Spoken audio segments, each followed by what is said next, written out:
क्या आप ऐसी ही किसी घटना का वर्णन कर सकते हैं? खैर, सबसे जीवंत घटना, अगर आपने हिटलर की खोई हुई पनडुब्बी U-869 के बारे में सुना हो। जी हां, द्वितीय विश्व युद्ध के दौरान एक जर्मन पनडुब्बी गायब हो गई थी। सभी को लगता था कि उन्हें पता है कि वह कहां डूबी थी, लेकिन 50 साल बाद गोताखोरों ने उसे उस स्थान से हजारों मील दूर खोज निकाला। एक गुप्त कक्ष के अंदर उन्हें ऐसी वस्तुएं मिलीं जिनसे एक गुप्त मिशन का संकेत मिला, जिसके बारे में किसी को पता नहीं था। U-869 क्या छिपा रहा था? अधिकारियों ने इस खोज को क्यों छिपाए रखा? आइए हमारे साथ इतिहास की सबसे रहस्यमय जलमग्न खोजों में से एक की गहराई में उतरें। द्वितीय विश्व युद्ध की भूतिया पनडुब्बी। द्वितीय विश्व युद्ध के दौरान अटलांटिक महासागर पृथ्वी पर सबसे खतरनाक स्थानों में से एक बन गया था। जर्मन पनडुब्बियां, जिन्हें यू बोट के नाम से जाना जाता था, मित्र देशों के उन जहाजों का शिकार करती थीं जो आपूर्ति, सैनिकों और उपकरणों को लेकर समुद्र में यात्रा कर रहे थे।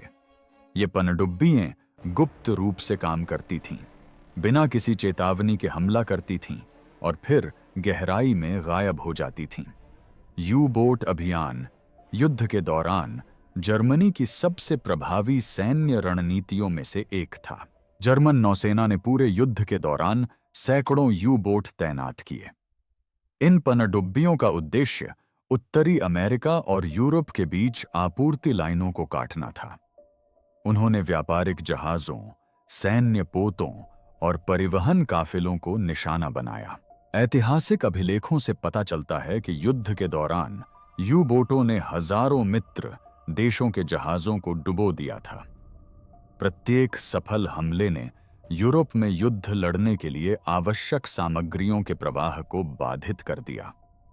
इन कई पनडुब्बियों में से एक U-869 भी थी।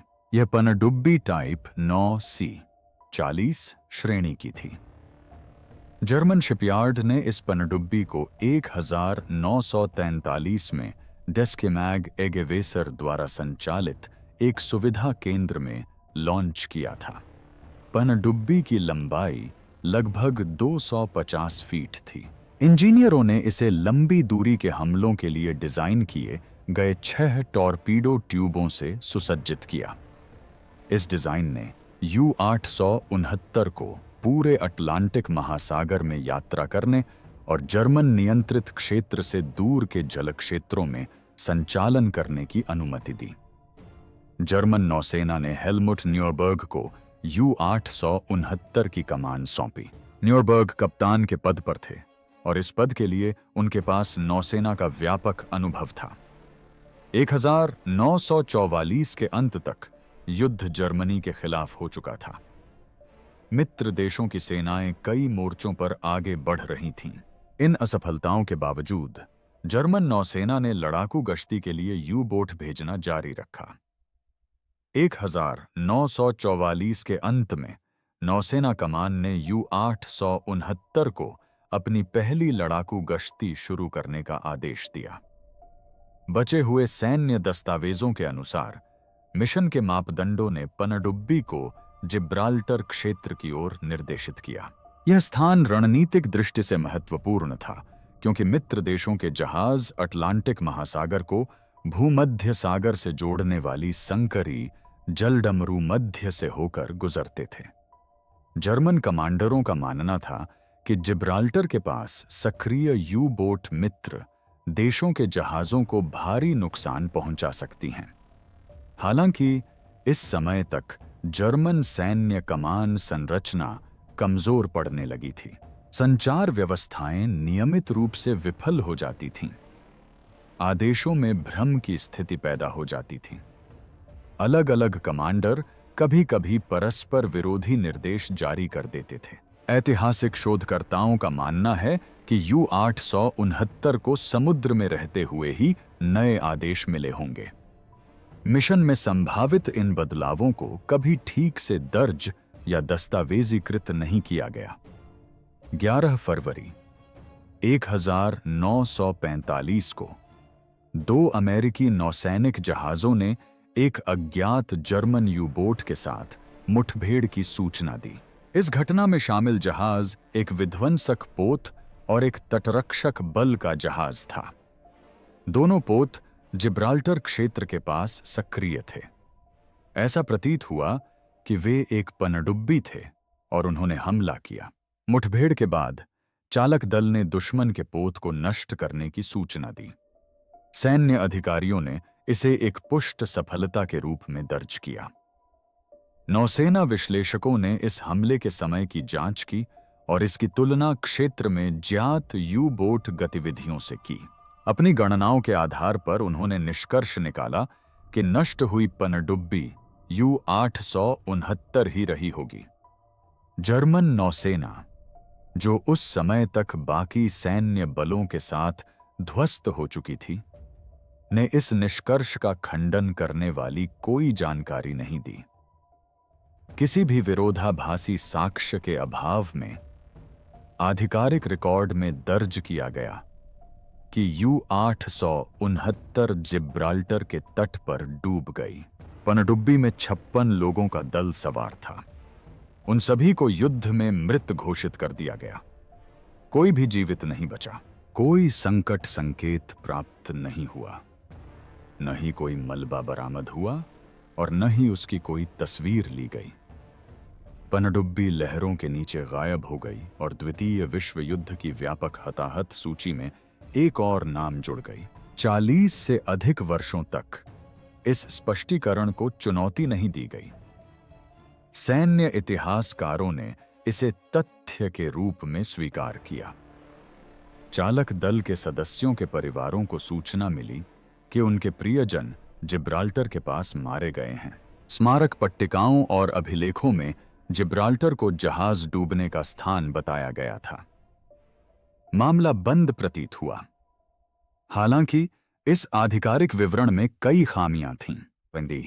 पहली बात तो यह है कि जिब्राल्टर के पास कभी भी U-869 के समान विशेषताओं वाला कोई वास्तविक मलबा नहीं मिला। युद्धकालीन सैन्य रिपोर्टों में अक्सर त्रुटियां होती थीं। युद्ध की स्थिति में काम कर रहे जहाज अक्सर लक्ष्यों की गलत पहचान कर लेते थे या गलत आकलन करते थे। उस समय उपलब्ध तकनीक पनडुब्बियों का पता लगाने में सीमित सटीकता प्रदान करती थी। दूसरा, इस अवधि के जर्मन सैन्य दस्तावेज अपूर्ण या पूरी तरह से अनुपलब्ध साबित हुए।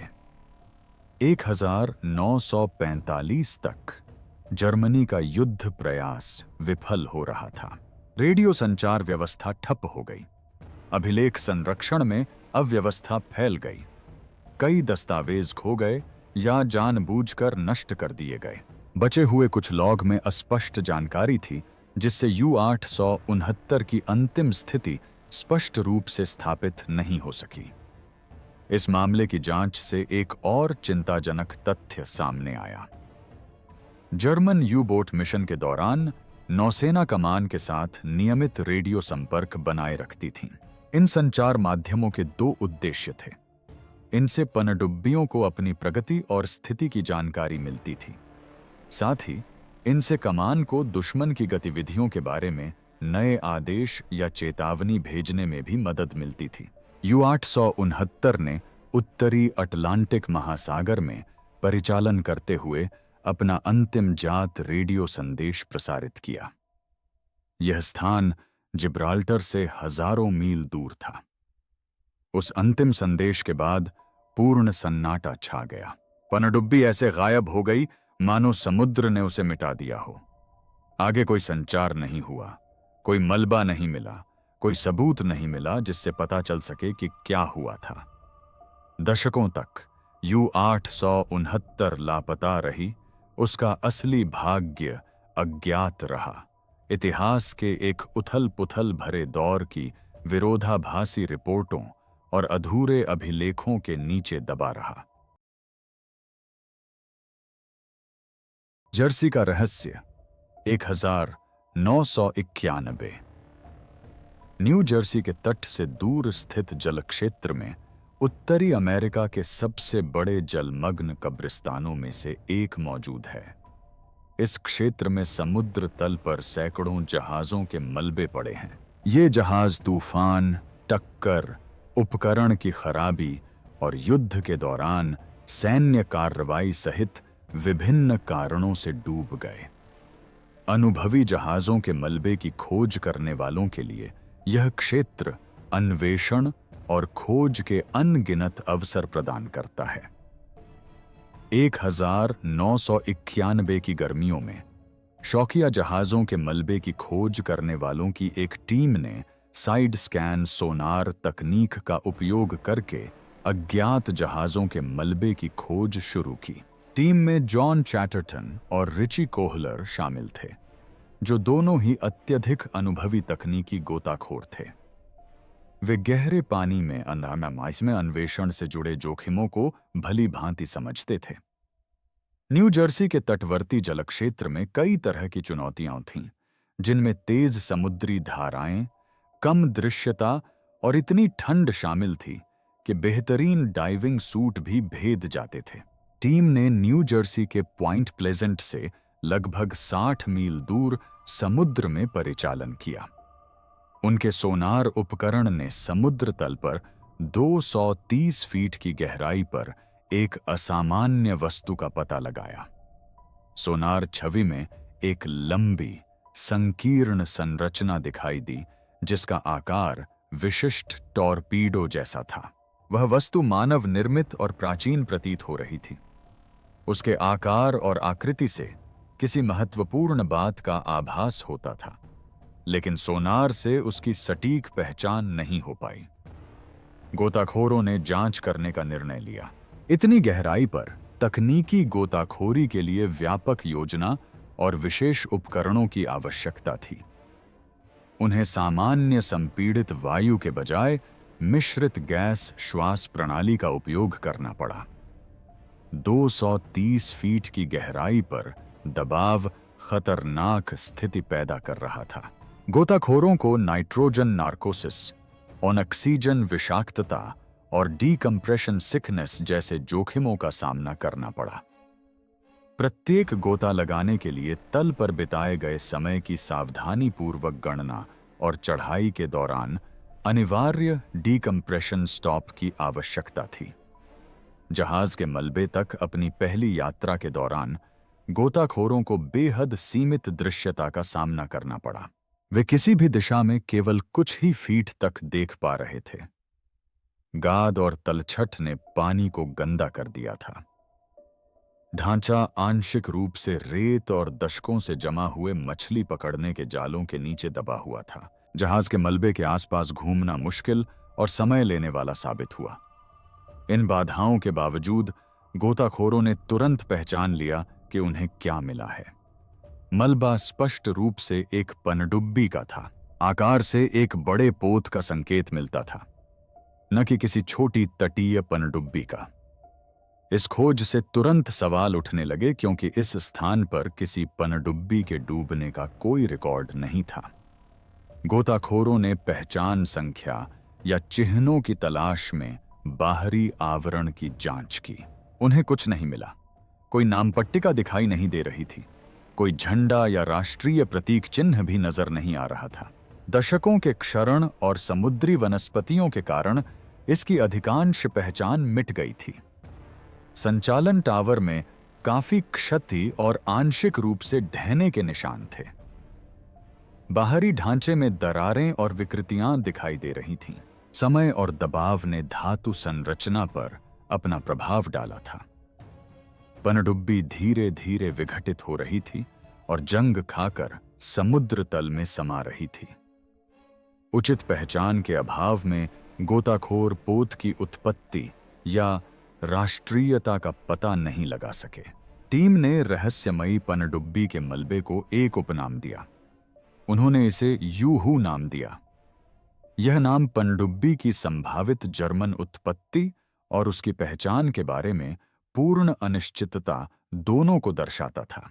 गोताखोरों ने इस रहस्य को सुलझाने का संकल्प लिया। उन्होंने अधिक जानकारी जुटाने और पहचान योग्य कलाकृतियों को बरामद करने के लिए कई बार गोताखोरी अभियान चलाने की योजना बनाई। हर बार गोताखोरी के साथ नई चुनौतियां सामने आईं। अत्यधिक गहराई के कारण गोताखोरों को तल पर बहुत कम समय बिताने की अनुमति थी। उन्हें मलबे की खोजबीन करने की तुलना में डीकंप्रेसिंग में काफी अधिक समय व्यतीत करना पड़ता था। खराब मौसम के कारण अक्सर नियोजित गोताखोरी रद्द हो जाती थी। तेज समुद्री धाराओं के कारण कभी-कभी जहाज के मलबे तक पहुंचना असंभव हो जाता था। इन कठिनाइयों के बावजूद टीम ने हार नहीं मानी। कई अभियानों के दौरान गोताखोरों ने मलबे के अंदर से छोटी-छोटी वस्तुएं निकालना शुरू किया। उन्हें मीट्रिक माप वाले जर्मन गेज मिले। उन्हें पाइप, वॉल्व और उपकरण मिले जो स्पष्ट रूप से जर्मन निर्मित थे। इन सबूतों ने पनडुब्बी की राष्ट्रीयता की पुष्टि की। यह निश्चित रूप से एक जर्मन यू बोट थी। हालांकि यह पहचानना कि यह कौन सी विशिष्ट यू बोट थी एक महत्वपूर्ण चुनौती बनी रही। गोताखोरों ने प्लेट, कटोरे और उपकरण सहित कई व्यक्तिगत वस्तुएं बरामद कीं। कुछ वस्तुओं पर जर्मन नौसेना द्वारा प्रयुक्त समुद्री चील का प्रतीक चिन्ह अंकित था। इन खोजों से ऐतिहासिक संदर्भ तो मिला, लेकिन विशिष्ट पहचान नहीं हो पाई। टीम को कुछ अधिक निर्णायक प्रमाण की आवश्यकता थी। उन्हें एक ऐसे सबूत की जरूरत थी जिसे किसी खास जहाज या चालक दल के सदस्य से जोड़ा जा सके। सफलता तब मिली जब गोताखोरों ने एक मक्खन काटने वाला चाकू खोजा। चाकू पर काफी जंग लगी हुई थी, लेकिन वह साबुत था। सबसे महत्वपूर्ण बात यह थी कि किसी ने धातु पर एक नाम उकेरा था। उकेरा गया नाम हॉर्नबर्ग था। यह एक महत्वपूर्ण प्रमाण था। यह नाम किसी व्यक्ति का था, न कि किसी जहाज या मॉडल नंबर का। इस एक अवशेष ने पहचान का रास्ता खोल दिया। गोताखोरों ने जर्मन नौसेना के रिकॉर्ड और चालक दल की सूचियों की छानबीन शुरू की। उन्होंने द्वितीय विश्व युद्ध के दौरान यू बोट पर सेवा दे चुके हॉर्नबर्ग नाम के किसी भी व्यक्ति की तलाश की। उनकी जांच से उन्हें जॉर्ज हॉर्नबर्ग का पता चला, जो आधिकारिक तौर पर U-869 पर सेवा देने वाले चालक दल के सदस्य के रूप में दर्ज थे। इस संबंध ने रहस्यमयी पनडुब्बी के मलबे और एक विशिष्ट पनडुब्बी के बीच पहला ठोस संबंध स्थापित किया। टीम ने अपना जलमग्न पुरातत्व कार्य जारी रखा। बाद के गोताखोरी अभियानों के दौरान उन्होंने वॉल्व मैनिफोल्ड और डीजल इंजन के पुर्जे बरामद किए। इन यांत्रिक पुर्जों पर निर्माताओं द्वारा अंकित सीरियल नंबर थे। गोताखोरों ने इन सीरियल नंबरों का पता डेकेमैग इजी वेसर के उत्पादन रिकॉर्ड से लगाया, जो U-869 का निर्माण करने वाला जर्मन जहाज कारखाना था। नंबर पूरी तरह मेल खा गए। 6 साल की खतरनाक गोताखोरी और गहन शोध के बाद नागरिक गोताखोर दल ने वह उपलब्धि हासिल कर ली जो सैन्य और सरकारी संगठन नहीं कर पाए थे। 1997 में अमेरिकी नौसेना ने आधिकारिक तौर पर अपने निष्कर्षों को स्वीकार किया। न्यू जर्सी के तट पर पड़े पनडुब्बी के मलबे की पहचान U-869 के रूप में की गई। क्या यह गलती से हुई गोलीबारी थी या इससे भी बदतर कुछ? न्यू जर्सी के पास मिले जहाज के मलबे के U-869 होने की पुष्टि ने एक नई समस्या खड़ी कर दी है। पनडुब्बी की पहचान से एक सवाल का जवाब मिल गया, लेकिन एक और उतना ही महत्वपूर्ण रहस्य सामने आ गया। U-869 कैसे डूबी? उसका स्थान सभी आधिकारिक रिकॉर्डों के विपरीत था। पनडुब्बी को जिब्राल्टर के पास डूबना चाहिए था, लेकिन वह अमेरिकी तट से हजारों मील दूर पाई गई। जहाज के डूबने का कारण पता लगाना शोधकर्ताओं और इतिहासकारों के लिए अगली चुनौती बन गई। जांचकर्ताओं ने उपलब्ध सबूतों का सावधानीपूर्वक अध्ययन किया। उन्होंने जहाज के मलबे पर दिखाई देने वाली भौतिक क्षति का भी अध्ययन किया। उन्होंने जर्मन और अमेरिकी दोनों स्रोतों से युद्धकालीन अभिलेखों की समीक्षा की। उन्होंने 1945 की शुरुआत में अटलांटिक में सामरिक स्थिति का विश्लेषण किया। इस शोध से दो मुख्य सिद्धांत सामने आए। प्रत्येक सिद्धांत के समर्थन में प्रमाण थे। प्रत्येक सिद्धांत में कुछ कमियां भी थीं, जिनके कारण पूर्ण निश्चितता संभव नहीं थी। पहले सिद्धांत के अनुसार U-869 अपने ही हथियार से नष्ट हो गया था। द्वितीय विश्व युद्ध के दौरान जर्मन टॉर्पीडो उन्नत तो थे, लेकिन अविश्वसनीय थे। इंजीनियरों ने उन्हें सीधे अपने लक्ष्य की ओर जाने के लिए डिजाइन किया था। हालांकि उनमें अक्सर यांत्रिक खराबी आ जाती थी। एक विशेष रूप से घातक खराबी को सर्कल रनर समस्या के रूप में जाना जाने लगा। एक सर्कल रनर टॉर्पीडो सामान्य रूप से लॉन्च तो हुआ, लेकिन फिर अपने मार्ग से भटक गया। दोषपूर्ण जायरोस्कोप या क्षतिग्रस्त नियंत्रण सतहों के कारण हथियार सीधे जाने के बजाय एक चौड़े चाप में मुड़ गया। टॉर्पीडो एक गोलाकार पथ पूरा करके उस पनडुब्बी की ओर लौट आता था जिसने उसे दागा था। इस खराबी के कारण युद्ध के दौरान कई पनडुब्बियां नष्ट हो गईं। हर पनडुब्बी कप्तान इस खतरे से वाकिफ था और इससे डरता था। सर्कल रनर सिद्धांत के समर्थकों का मानना है कि इससे U-869 के भाग्य की व्याख्या होती है। उनका तर्क है कि पनडुब्बी ने या तो युद्ध अभियानों के दौरान या परीक्षण प्रक्षेपण के दौरान एक टॉर्पीडो दागा था। हथियार तुरंत खराब हो गया और वापस चक्कर लगाने लगा। चालक दल के पास प्रतिक्रिया करने या बचाव करने का समय नहीं था। टॉर्पीडो उनकी अपनी पनडुब्बी से टकराया और उसके पतवार से टकराकर फट गया। कई सबूत इस स्पष्टीकरण का समर्थन करते हैं। सबसे पहले, शोधकर्ताओं को ऐसे कोई रिकॉर्ड नहीं मिले जिनसे यह संकेत मिले कि U-869 ने कभी किसी दुश्मन पोत से मुकाबला किया हो। संबंधित समयावधि के दौरान उस क्षेत्र में किसी भी मित्र राष्ट्र के जहाज ने टॉर्पीडो हमले की सूचना नहीं दी। बचे हुए किसी भी दस्तावेज में पनडुब्बी द्वारा किए गए किसी भी हमले के प्रयास का उल्लेख नहीं है। इससे पता चलता है कि U-869 कभी भी दुश्मन के लक्ष्य पर सफलतापूर्वक निशाना नहीं साध पाई। दूसरा, मलबे की जांच से आंतरिक विस्फोट से काफी क्षति का पता चला। विनाश का पैटर्न इस बात से मेल खाता प्रतीत होता है कि टॉर्पीडो का विस्फोट जहाज के बहुत करीब हुआ था। हालांकि क्षति से बाहरी हमले के बजाय आंतरिक विस्फोट के लक्षण दिखाई दिए। ऐसा प्रतीत होता है कि बल पनडुब्बी संरचना के अंदर या ठीक बगल से उत्पन्न हुआ था। दूसरा प्रमुख सिद्धांत यह था कि अमेरिकी नौसैनिक जहाजों ने युद्ध अभियानों के दौरान U-869 को नष्ट कर दिया था। इस स्पष्टीकरण के अनुसार अमेरिकी नौसेना के 2 जहाजों ने पनडुब्बी का पता लगाकर उस पर हमला किया। ये जहाज USS हॉवर्ड डी क्रो और USS कॉइनर थे। दोनों जहाज उस दौरान अटलांटिक महासागर में सक्रिय थे।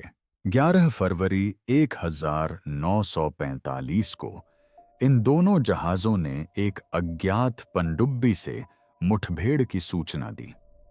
उन्होंने सोनार या हाइड्रोफोन उपकरण का उपयोग करके लक्ष्य का पता लगाया। जहाजों ने समन्वित रूप से डेप्थ चार्ज हमला किया।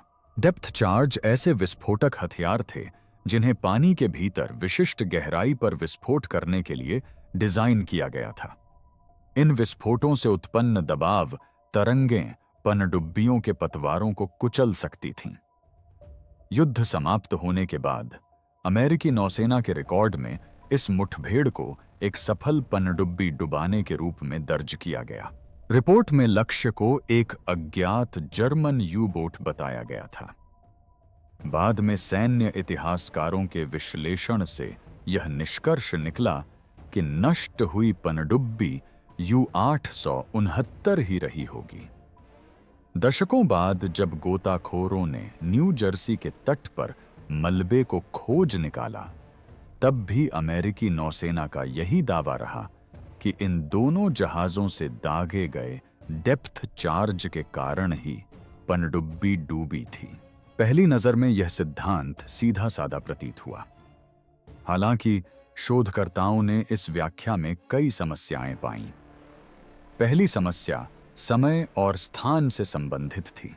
U-869 को जिब्राल्टर की ओर जाने का निर्देश दिया गया था, न कि अमेरिकी पूर्वी तट की ओर। यदि अमेरिकी जहाजों ने न्यू जर्सी के पास एक पनडुब्बी पर हमला किया था, तो उस समय किसी ने भी इस घटना को U-869 से क्यों नहीं जोड़ा? उस क्षेत्र में पनडुब्बी की उपस्थिति की उम्मीद नहीं थी। दूसरी समस्या सटीक निर्देशांकों से संबंधित थी।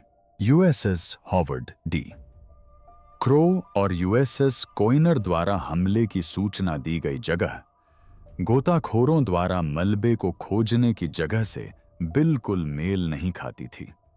दोनों स्थान पास पास थे, लेकिन एक जैसे नहीं थे। वे इतने करीब थे कि एक संबंध का संकेत मिलता था, लेकिन इतनी दूरी पर थे कि यह संदेह पैदा होता था कि क्या एक ही पनडुब्बी इसमें शामिल थी। तीसरा मुद्दा जहाज के मलबे की स्थिति से संबंधित था। गोताखोरों ने पाया कि कई टॉर्पीडो ट्यूब अभी भी सील बंद थे। यदि U-869 ने सतह के जहाजों के साथ युद्ध किया होता, तो मानक प्रक्रिया के अनुसार टॉर्पीडो दागे जाते। पनडुब्बी ने कोई हथियार क्यों नहीं दागे थे? ऐसा क्यों लग रहा था कि वह पूरी तरह से अप्रस्तुत थी? मलबे की भौतिक जांच से विरोधाभासी जानकारी मिली। आगे के हिस्से में भारी क्षति और विकृति के निशान थे। तीव्र बल के कारण आंतरिक डिब्बे ढह गए थे। इस क्षति से संकेत मिलता है कि यह आघात तरंग पनडुब्बी के अंदर से उत्पन्न हुई थी, न कि उसके ऊपर विस्फोटित विस्फोटों से। हालांकि पतवार के कुछ बाहरी हिस्सों में विकृति के ऐसे पैटर्न दिखाई दिए जो आसपास के पानी के भीतर हुए विस्फोटों से मेल खा सकते थे। एक विशेष रूप से महत्वपूर्ण अवलोकन चालक दल की स्थिति से संबंधित था। जहाज के मलबे के अंदर मिले कंकाल अवशेषों से संकेत मिलता है कि कोई भी आपातकालीन निकास तक नहीं पहुंच पाया। चालक दल के किसी भी सदस्य ने सतह पर आने का प्रयास नहीं किया। किसी भी आपातकालीन प्रक्रिया को शुरू किए जाने का कोई सबूत नहीं मिला। U-869 को जिस भी घटना ने नष्ट किया, वह बेहद तेज गति से हुई। चालक दल के सदस्य बिना किसी चेतावनी या प्रतिक्रिया के तुरंत मारे गए। दोनों सिद्धांतों में कुछ सच्चाई थी, दोनों में कुछ कमियां थीं, जिनके कारण कोई निश्चित निष्कर्ष निकालना संभव नहीं हो पाया। दशकों की जांच के बावजूद U-869 की मृत्यु कैसे हुई, यह रहस्य अनसुलझा ही रहा। द हिडन चैम्बर्स 2024 के अंत में प्रारंभिक खोज के बाद 3 दशकों से अधिक समय तक गोताखोर U-869 के मलबे का दौरा करते रहे। प्रत्येक अभियान को उन्हीं सीमाओं का सामना करना पड़ा जो मूल जांचों में थीं। 230 फीट की अत्यधिक गहराई ने समय की गंभीर पाबंदियां पैदा कर दीं। पानी के भीतर तेज धाराओं के कारण अक्सर गोताखोरी असंभव हो जाती थी। कम दृश्यता के कारण अन्वेषण कार्य बाधित होते थे। गहराई में पानी का तापमान साल भर हिमांक के आसपास बना रहता था। इन सभी कारकों के संयोजन से हर गोताखोरी खतरनाक और शारीरिक रूप से कठिन हो जाती थी। इन चुनौतियों के बावजूद तकनीकी सुधारों ने धीरे धीरे गोताखोरों की क्षमताओं का विस्तार किया। बेहतर मिश्रित गैस प्रणालियों ने पानी के नीचे थोड़ा अधिक समय बिताने की अनुमति दी। पानी के नीचे की बेहतर रोशनी से अंधेरे को और अधिक प्रभावी ढंग से भेदने में मदद मिली। उन्नत संचार उपकरणों ने टीम के सदस्यों के बीच बेहतर समन्वय स्थापित करने में सहायता की। उच्च रिजोल्यूशन वाले कैमरों की मदद से पहले के अभियानों की तुलना में जहाज के मलबे का अधिक विस्तृत दस्तावेजीकरण किया जा सका। 2025 के अंत में इस नई तकनीक से लैस एक गोताखोर दल ने पनडुब्बी के उन क्षेत्रों तक पहुंचने का प्रयास किया जिन्हें पहले दुर्गम माना जाता था। विशेष रूप से एक हिस्सा पनडुब्बी के लगभग 80 साल पहले डूबने के बाद से ही सीलबंद था। संरचनात्मक पतन और अत्यधिक जंग लगने के कारण यह हिस्सा अवरुद्ध हो गया था। अंदर प्रवेश करने का प्रयास काफी जोखिम भरा था। जंग लगी धातु और भी अधिक ढह सकती थी। नुकीले किनारों से डाइविंग सूट या एयर हॉज फट सकते थे। मलबे को छेड़ने से संरचनात्मक क्षति और बढ़ सकती है। टीम ने सावधानीपूर्वक काम किया। उन्होंने नाजुक अवशेषों को नुकसान से बचाने के लिए धीरे धीरे काम किया। ये काम के थे। काफी मशक्कत के बाद वे सीलबंद हिस्से को खोलने में कामयाब रहे। अंदर जो मिला उससे अभियान दल के सबसे अनुभवी सदस्य भी हैरान रह गए। नाम न छापने की शर्त पर इस खोज के बारे में बात करने वाले दल के सदस्यों के अनुसार वह डिब्बा आश्चर्यजनक रूप से अच्छी तरह से संरक्षित प्रतीत हुआ। सीलबंद वातावरण ने खारे पानी के क्षरण के सबसे बुरे प्रभावों से वस्तुओं को सुरक्षित रखा था। दबाव और समय के कारण उनमें काफी क्षति हुई थी, लेकिन कई वस्तुएं अभी भी पहचानने योग्य थीं। गोताखोरों ने उस स्थान को एक ऐसे टाइम कैप्सूल के रूप में वर्णित किया जो उस क्षण में जम गया हो। U-869 जहाज 1945 में डूब गया था। जहाज के अंदर टीम को चालक दल के सदस्यों के निजी लॉकर मिले। भंडारण के बक्से उसी जगह पर रखे हुए थे जहां नाविकों ने उन्हें दशकों पहले रखा था। पैरों के लिए बने लॉकर अपनी जगह पर सही सलामत थे। कुछ कंटेनरों की रबर सीलें समुद्री वातावरण के बावजूद किसी तरह आंशिक रूप से सुरक्षित थीं। संरक्षण का स्तर गोताखोरों द्वारा पहले इस जहाज के मलबे पर देखे गए किसी भी स्तर से कहीं बेहतर था। हालांकि डिब्बे की गहन छानबीन से ऐसी वस्तुएं मिलीं जिन्होंने इतिहासकारों और खुफिया विशेषज्ञों दोनों का ध्यान तुरंत आकर्षित किया। जांच से परिचित सूत्रों ने बताया कि उन्हें शासन के अधिकारियों के लिए डिजाइन किया गया एक औपचारिक खंजर मिला। हथियार पर विस्तृत अलंकरण थे। बताया जाता है कि इसके ब्लेड पर जर्मन सैन्य संरचना के भीतर विशिष्ट नौसैनिक इकाइयों से जुड़ा एक आदर्श वाक्य खुदा हुआ था। खंजर के पास गोताखोरों को एक सावधानीपूर्वक सीलबंद जलरोधी डिब्बा मिला। इस डिब्बे के अंदर जर्मन नौसैनिक वर्दी पड़ी थी। अपनी उम्र और परिवेश को देखते हुए वर्दी की हालत उल्लेखनीय थी। इस पर अभी भी जर्मन नौसेना द्वारा इस्तेमाल किया जाने वाला लोहे का चील का प्रतीक चिन्ह मौजूद था। सबसे महत्वपूर्ण बात यह थी कि वर्दी में स्वास्तिक चिन्ह वाला लाल बाजूबंद भी शामिल था। सैन्य इतिहासकारों ने बताया कि इस तरह की संरक्षित अवस्था में ऐसी वस्तुएं मिलना अत्यंत दुर्लभ था। सबसे विवादास्पद खोज सीलबंद दस्तावेजों की परतों के नीचे से हुई। गोताखोरों ने इन कागजों को ओनिल क्लॉथ में लिपटा हुआ पाया, जो एक जलरोधी सामग्री है जिसका उपयोग आमतौर पर समुद्र में महत्वपूर्ण वस्तुओं की सुरक्षा के लिए किया जाता है। इन संरक्षित सामग्रियों में नाज़ी राजनीतिक यादगार वस्तुओं से भरा एक बक्सा भी शामिल था। बक्से में एक स्वास्तिक ध्वज था जिसे सटीक सैन्य तकनीक से मोड़ा गया था। दशकों तक पानी के नीचे रहने के बावजूद कपड़े को मामूली नुकसान हुआ था, झंडे के साथ साथ टीम को अंग्रेजी में छपे प्रचार पत्रक भी मिले। इन दस्तावेजों के विश्लेषण से पता चला कि इन्हें अमेरिकी नागरिकों के बीच फूट डालने के उद्देश्य से तैयार किया गया था। इन पत्रों में ऐसे संदेश थे जिनका उद्देश्य युद्ध प्रयासों के प्रति समर्थन को कमजोर करना था। जर्मन पनडुब्बी पर उनकी मौजूदगी से अमेरिकी धरती पर वितरण की संभावित योजनाओं का संकेत मिला। शायद सबसे दिलचस्प बात यह थी कि एक आंशिक रूप से एन्क्रिप्टेड कोड बुक जैसी दिखने वाली वस्तु की खोज हुई। इस पुस्तक पर अबवेहर से जुड़े चिह्न थे, जो द्वितीय विश्व युद्ध के दौरान नाजी जर्मनी की सैन्य खुफिया सेवा के रूप में कार्यरत थी।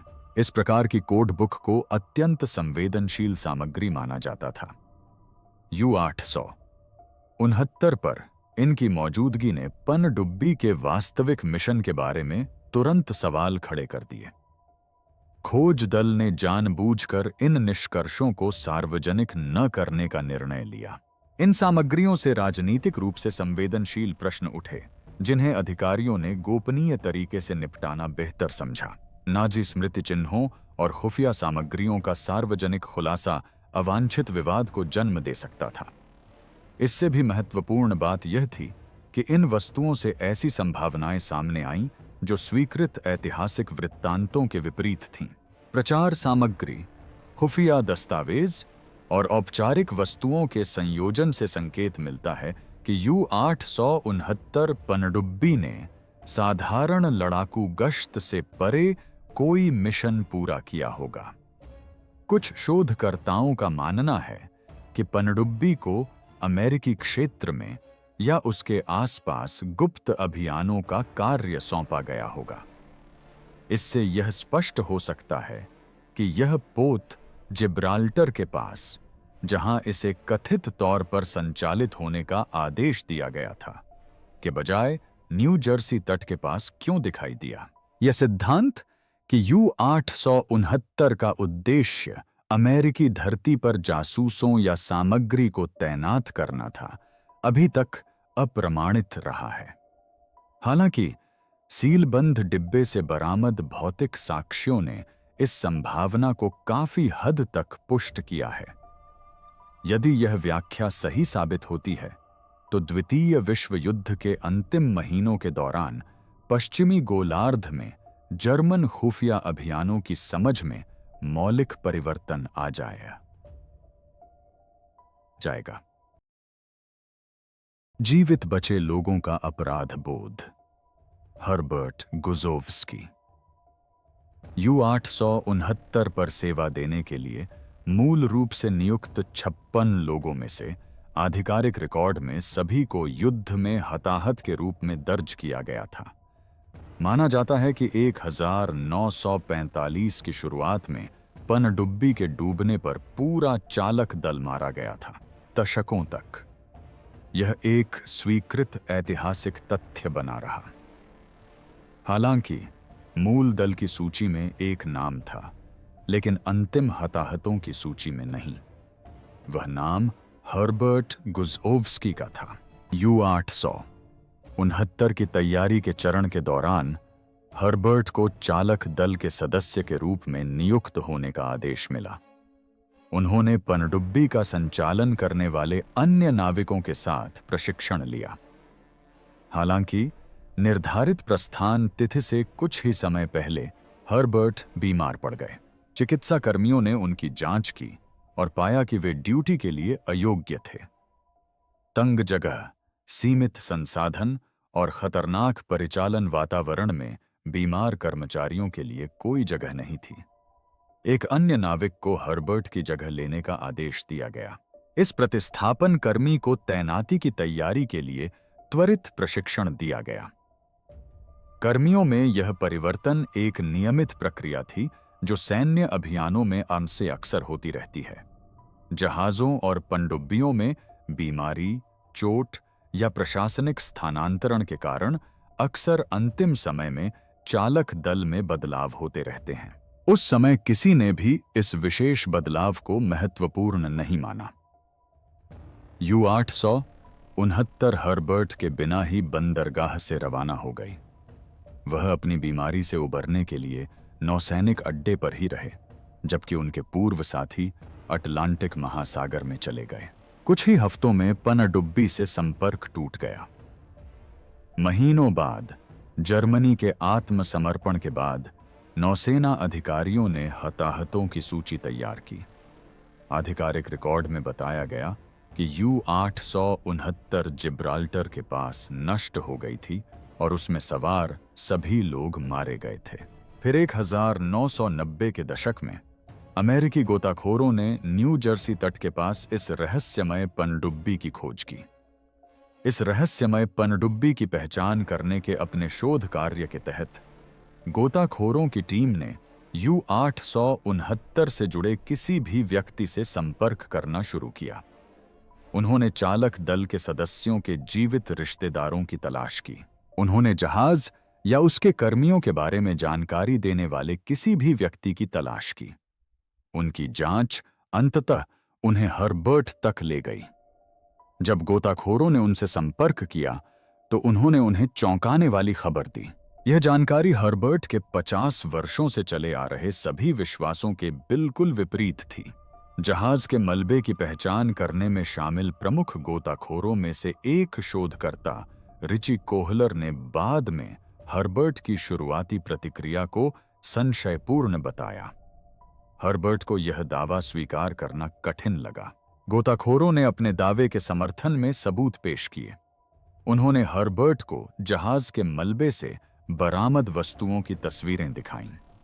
सबसे ठोस सबूत के तौर पर उन्होंने जॉर्ज हॉर्नबर्ग नाम से खुदे हुए चाकू की तस्वीरें प्रस्तुत कीं। हर्बर्ट ने इस नाम को तुरंत पहचान लिया। उन्होंने पुष्टि की कि जॉर्ज हॉर्नबर्ग वास्तव में U-869 पर चालक दल के सदस्य के रूप में कार्यरत थे। प्रशिक्षण के दौरान वे हॉर्नबर्ग को व्यक्तिगत रूप से जानते थे। यह सत्यापन पहचान प्रक्रिया के लिए अत्यंत महत्वपूर्ण साबित हुआ। हर्बर्ट की पुष्टि ने बरामद कलाकृतियों को सीधे U-869 से जोड़ दिया। चालक दल के विशिष्ट सदस्यों के बारे में उनकी यादों ने शोधकर्ताओं को अपने निष्कर्षों के अन्य पहलुओं को सत्यापित करने में मदद की। उन्होंने प्रशिक्षण अवधि और तैनाती से पहले के उन अंतिम सप्ताहों के दौरान दल के माहौल के बारे में विस्तार से बताया। जब उनसे इस खोज के बारे में उनकी भावनाओं के बारे में पूछा गया तो हर्बर्ट ने कथित तौर पर संयमित भाव व्यक्त किए।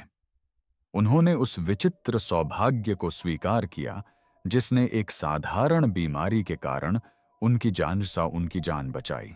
उन्होंने अपने साथ प्रशिक्षण ले चुके साथियों की मृत्यु पर दुख व्यक्त किया। हालांकि उन्होंने अपने जीवित बचने के लिए प्रचार या ध्यान आकर्षित करने की कोशिश नहीं की।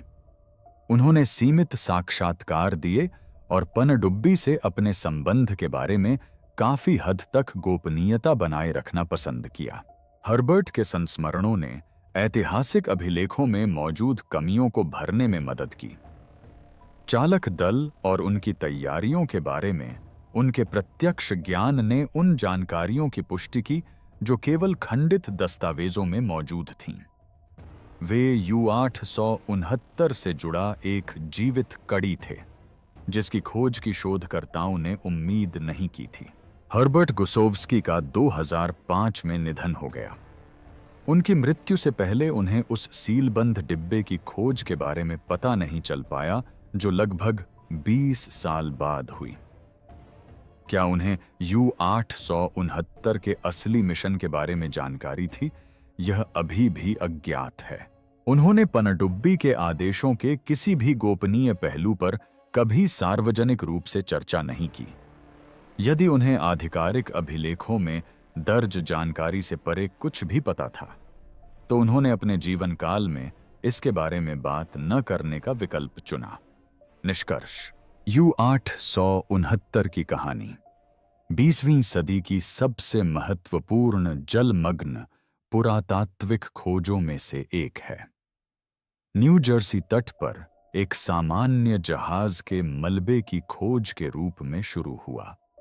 यह अभियान एक ऐसी जांच में तब्दील हो गया जिसने स्वीकृत ऐतिहासिक वृत्तांतों को चुनौती दी और आधिकारिक सैन्य अभिलेखों में मौजूद कमियों को उजागर किया। इस खोज ने यह दिखाया कि द्वितीय विश्व युद्ध की अच्छी तरह से प्रलेखित घटनाओं में भी दशकों तक बनी रहने वाली मूलभूत त्रुटियां हो सकती हैं। पहचान प्रक्रिया ने समर्पित नागरिक शोधकर्ताओं की क्षमताओं को प्रदर्शित किया। सरकारी अनुदान या संस्थागत समर्थन के बिना शौकिया गोताखोरों की एक छोटी टीम ने वह कर दिखाया जो सैन्य संगठन नहीं कर पाए थे। उन्होंने एक खोई हुई पनडुब्बी का पता लगाया, सावधानीपूर्वक अवशेषों को निकालकर उसकी पहचान की और साबित किया कि उसके बारे में आधिकारिक रिकॉर्ड पूरी तरह से गलत थे। उनके कार्य ने जलमग्न पुरातात्विक जांच और जहाजों के मलबे की पहचान की पद्धति के लिए नए मानक स्थापित किए। हालांकि वर्षों के शोध और अन्वेषण के बावजूद U-869 के बारे में मूलभूत प्रश्न अनुत्तरित ही रहे। अमेरिकी पूर्वी तट पर पनडुब्बी की उपस्थिति उसके दस्तावेजित मिशन आदेशों के विपरीत है। इस बात का कोई स्पष्ट कारण नहीं है कि यह पोत अपने निर्धारित गश्ती क्षेत्र से हजारों मील दूर क्यों संचालित हो रहा था। सीलबंद डिब्बे में मिली खुफिया सामग्री और प्रचार दस्तावेजों से कई संभावनाएं सामने आती हैं, जिन पर इतिहासकारों के बीच बहस जारी है। पनडुब्बी के विनाश का कारण भी अभी तक विवादित है।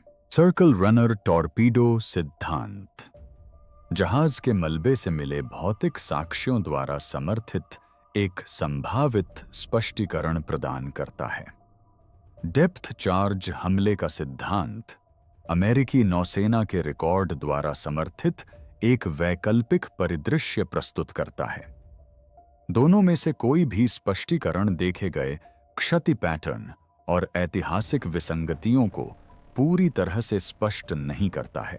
कुछ शोधकर्ताओं का मानना है कि किसी तीसरे अज्ञात कारक ने भी पनडुब्बी के डूबने में योगदान दिया हो सकता है।